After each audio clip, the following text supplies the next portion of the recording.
mas agora a gente vai falar de milho, Wlamir. Antes de chamar a nossa vinheta, vamos mostrar os preços também, começando lá pela Bolsa de Chicago. O Gleidson já vai colocar aí na tela pra gente.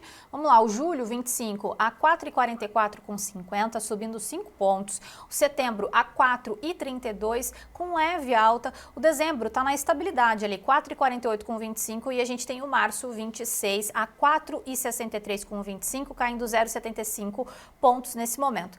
Vamos olhar aqui também para o mercado brasileiro. Nós temos o julho 25 a 64,47, subindo 0,17%. Setembro a 65,45, alta de 0,09. E as posições mais distantes, nós temos ali o novembro 25 a 68,60, caindo 0,51% nesse momento, e o janeiro 26 em 72,45, com uma leve queda ali de 0,08%. E agora então nós vamos às notícias do milho com Wlamir Brandalize, um oferecimento da ferramenta Inovipab, que é a ferramenta do produtor rural. Notícias do milho.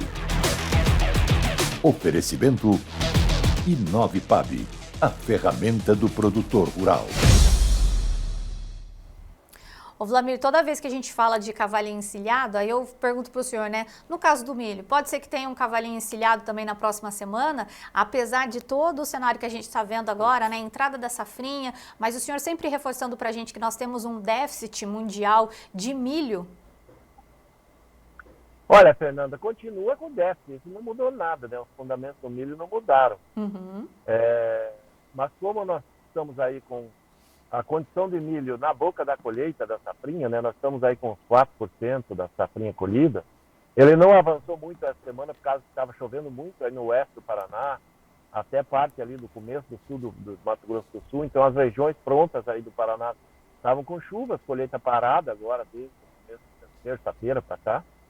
Então não conseguiu evoluir nessa região a colheita por causa da umidade do solo e das plantas, né? Então, mas o mercado ainda é de muita safra pela frente. Isso nos dá um indicativo que o milho de curto prazo ele não é cavalinho. E o milho de Chicago, ele está tentando se sustentar, ele melhorou bastante em Chicago, porque na sexta-feira, semana passada, o setembro está na faixa de 4,20, hoje já está acima de 4,30, né, 4,32 aí. Então, ele está começando a crescer também, porque os fundamentos deles são bons. Os fundamentos do milho são melhores que os fundamentos da soja. Então, esse setembro, ele tem fôlego e argumento para bater os 4,50 aí nas próximas semanas, no próximo mês, justamente porque agora é mercado climático americano. E até agora não saiu informações ainda do impacto que o clima está fazendo nas lavouras do milho da China, que tem impacto, tem, mas os chineses apontam que deve divulgar primeiras projeções e tudo aí no final de junho. Então, isso não está aparecendo. E é um grande consumidor, né? Consome muito mais do que está produzindo e provavelmente vai ter que importar muito. E aqui no Brasil segue na calmaria, né? Não tem muito espaço para mudança, porque a safrinha está aí, está pronta, e agora a colheita vai ganhar ritmo. E a própria B3 ela fica limitada, né? Então, olha, a B3 aí quase não tem muita mudança. Ela só está com uma perda maior no novembro ali, que é meio ponto, justamente porque é um período que vamos ter muita oferta de milho ainda, e é embarque de exportação. E o balizador no novembro é exportação, né? E a exportação no novembro está nessa faixa também de R$69, R$70, e automaticamente a B3 está se balizando por aí, né? Então, milho agora é colheita, né? Quem precisou vendeu lá em março, até o final de março, pegou posições melhores, né? Pegou até acima de 80 no novembro, e agora vai ter que esperar o mercado passar a colheita para daí ele começar a andar novamente e ter pressão positiva, que vai ter, porque existe uma demanda muito forte lá fora e vai procurar o milho brasileiro. Não só, nós não estamos vendendo quase nada nesse ano ainda para ter milho para a China, mas eu acredito que a China vem para o mercado ainda no segundo semestre. E o nosso grande cliente é o Irã, né? O Irã que levou aí o maior volume até agora do milho brasileiro, nos dados da CSEC dessa semana, e deve continuar comprando muito forte, e automaticamente isso dá fôlego para o mercado interno. Talvez não cair muito mais do que já caiu, mas que existe ainda um espaço de cair, talvez R$1, R$2, R$3 existe, mas o mercado está tentando fazer uma base. E a base de apoio dele é se o Chicago subir, se o Chicago subir, automaticamente ele cria um suporte no mercado brasileiro para de cair, pelo menos. Uhum. Ô Vlamir, inclusive, a gente tem aqui a participação do Reinaldo Torres. Ele está falando, boa tarde, pergunta sobre o milho. Para os produtores que vão colher milho safrinha, né, muito milho safrinha, vale a pena realizar uma venda neste momento na B3 para assegurar os preços?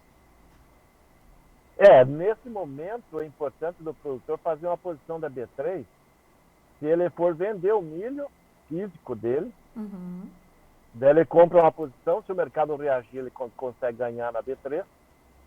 E se ele não tem intenção de vender o milho e ele acha que vai cair mais, talvez ele pegue uma B3 aí para segurar uma diferença. Mas a questão tem que ver o valor do prêmio, né? Que nem o João fala, o prêmio. Eu não gosto de falar o prêmio, que existe o prêmio que a maioria do produtor que conhece um pouco já sabe que é prêmio de porto, do valor que se soma ou diminui de Chicago. E normalmente na bolsa também fala prêmio aí, que é o valor que é o custo do contrato. Sim. Então, se o custo do contrato não for alto, eu acho que o custo nesse momento teria que ser no máximo R$1,50 para o produtor, aí seria vantajoso para o produtor se posicionar na bolsa. Mas se ele tiver que gastar R$3, R$4 no contrato na bolsa para proteger a cotação atual, não seria muito vantajoso mais, porque eu acho que também não tem muito fácil o milho cair mais que R$4, R$5 aí, que seria o ponto de equilíbrio aí da B3, né? Então, eu acho que tem que ter o custo desse contrato barato. Se ele for um custo alto, não vale a pena.